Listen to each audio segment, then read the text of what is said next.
What's up, everybody? It's your coach Jaron here with Forge, and today we're going to be going over the double kettlebell clean and press. Now that you've spent some time building skill with the double kettlebell swing, you've learned how to bring both bells into the rack position using the double kettlebell clean, and you can press two bells overhead. We're going to combine all of these skills together into one of the best compound movements you can do with two kettlebells, the double kettlebell clean and press. This is an awesome full body strength movement that can be done heavy for low reps or can be done lighter for higher reps as a conditioning tool. Regardless of which parameter you use, it can be done as a standalone movement to get a full body workout in 10 minutes, or as an awesome assistance movement to add to any strength and conditioning program.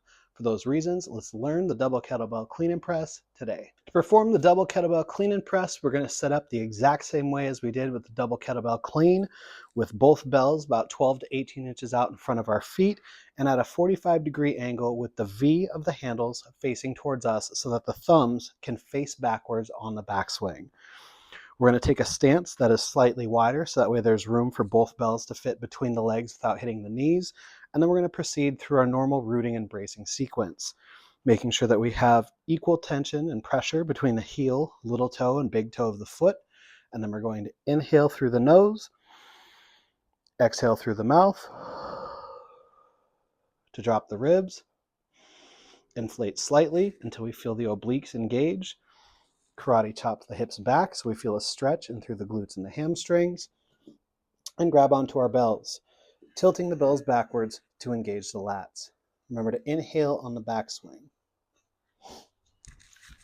Once we're into the rack position, our glutes are nice and tight, our forearms are vertical with an even straight line between the wrist, the elbow, and the forearm. The elbows are against the sides, and then we'll simply press overhead.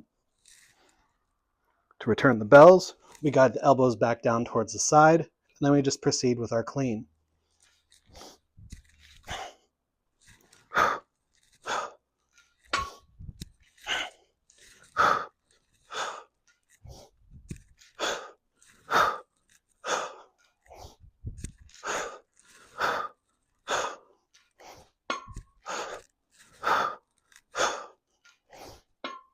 Now, the rate limiter on this exercise is obviously going to be your pressing strength.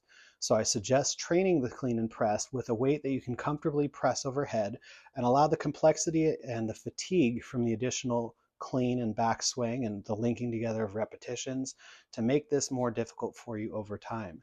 As your pressing strength comes up and your hip strength comes up by training the press and the clean separately, those two will over time mesh together to where your clean and press weights also increase. But the progress that you see on this variation will likely happen slower and as a result of training either of those two halves of the movement on their own.